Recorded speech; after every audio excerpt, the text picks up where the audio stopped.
2025 dal burbur ka soo kabanaya macallin ka dhex shaqeynaya burburka wax ku bartay caqabadaha haysta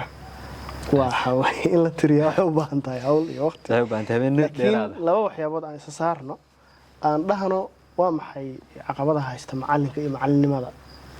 caqabad kasta macallinimada haysata shaqada haysata macallinkana way haysata heritage ayaan waxay daawacday daraasad ay daawacday waxay ku tilmaantay laba caqabadood oo waaweyn mid koowaad waxay ahayd in laqaalaha u qaadanayo uu yar yahay talabaadna waxay ahayd in bulshadu aragti khaldan macallinka ka haysato oo marka hadda la yiraahdo xogaa inay guuraysaa laga yaabaa marka la yiraahdo dhagal libaax waa macallin marka la yiraahdo in xogaa madax ruux yar uu ku jiro la yiraahdo maaragtay xogaa perception-ka khaldan iyo dhaqaale yaridaas waa laba caqabadood oo waaweyn oo macallinka hadirtan jooga haysta waxaan isleeyahay caqabadaha haysta Ustaad Saciid uu sheegay iyaga ku noqon mayo macallinkii hore waxaan rabnay haddii caqabadaha si toos aan u abaarayno waxa fiicnaan lahayd isbarbardhigina sameey macallinkii hore oo xilliga dawladda shaqeynaya sida ustaadku inoo sheegay meesha ugu sarreysa ahayd iyo macallinka hadda shaqeynaya haddii aan isbarbardhigno iyaga lafteeda caqabadaha inoo ka soo baxaya kaabida dawladdu ay macallinka dhinac taagan tahay marka uu waayo lafdhabar buu waayay macallinku waxaana macnaha u yeelayna waxay ahayd hanaankii markaa jiray hadda Sheekh Ibraahim baa xogaa ka shanqariyay dawladdu iyada macallinka soo farbaxsanaysa iyadii baa wax ka doonaysa kaabid u kaabi iyadii baa isaga lafihiisii laga hayaa marka waxaan isleeyahay doorkeedu inuu ahaado kaabid waxay ku fiicnaan lahayd macallinka casrigan jooga oo shaqeynaya waxay u ahaan lahayd wax weyn dadka goobaha waxbarashada gacanta ku hayana macallinka iyo macallinimadaba caqabad weyn bay ku yihiin dad aan ehel waxbarasho ahayn fahamsanayn shaqo ku lahayn baa badi gacanta ku haya oo macallinka iyo macallinimadaba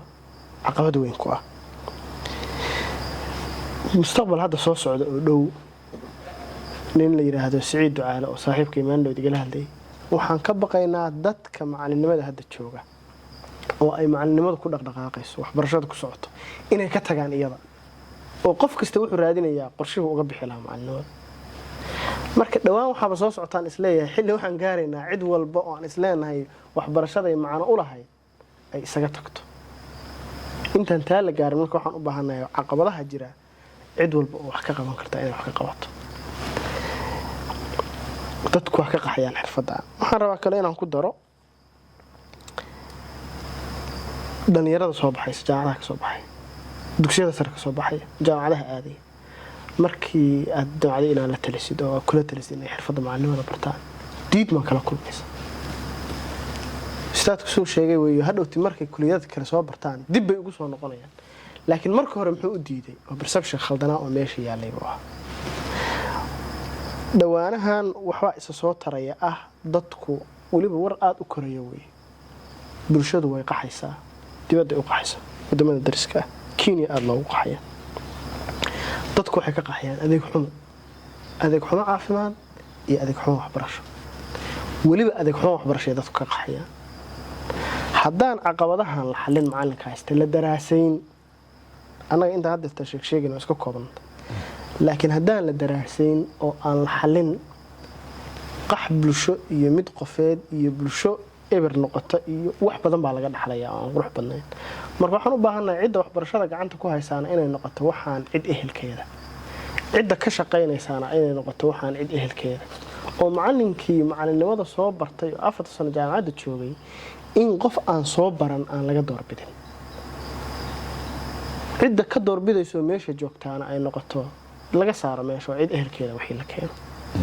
waxbarashada ama ka shaqeysay ama soo baratay doorka dawladuna inuu cadaado oo hadda hadirtaan Ibraahim dhagal libaax oo inta tagtid Cabsaaqo aad daraasaysid wadamada macallimiinta u tura oo kaaba Rwanda ugu horeyso 40% mushaarka macallimiinta siyaadanaysa oo kaaba oo gacanta ku haya oo ka warhaya iyo wadamada aan ka warhayn oo u xisaabsanayn kuweeba bulsho ahaan iyo ummad ahaan dhisan haddaad daraasaysid waxaa kuu soo baxaysa cidda macalinkeeda karaamaysa oo gacanta ku haysa oo kaabtaa inay ka bulsho ahaan iyo dal ahaanba wanaagsan yihiin kuwa macalinka ixtiraamay marka waxaan u baahannahay dadku inay bulshooyinka wax ka bartaan dadka systemka jooga ama dawliga ha ahaadaan ama systemka waxbarashada institutionada waxbarashada ha ahaadaan dad waxaan garanaya oo u helay inay noqdaan macalinka u turaan shaqadan uu hayo oo xilligan joogta ay ku kaabaan sida waajibaadka u gudan lahaa hal arrin macalinka isagu uu leeyahay baa jirta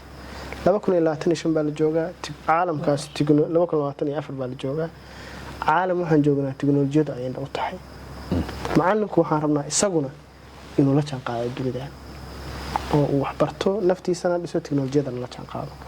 caqabadahaasna uu u babaadhigo waa ku soo koobaya ku soo gabagabeynaya shaqada macalinimadu waa shaqo marka hore la galayo baashan loo galo qofku rabitaan uu shaqada rabo uu galo yaa loo qaraareyn marka cid walba oo ku taxalluqdo waxaan leeyahay yaa loo qaraareyn qofku waxaan markuu imaanayay lacag uma soo doonan macallimiintiisii buu u jeeday waxaan hadda isleeyahay Ibrahim iyo raaga wareysatid intee ku soo jirteen iyo maxaa ka haysaan laba su'aalood kala fog bay ku noqonayaan marka cid walba waxaan kula talinayaa macalinka xirfadan macalinimadu markuu dooranayay dhaqaale kama soo doonan rabitaan iyo damiir bulsho u keenay ha u qaraareeyay aad baa mahadsantahay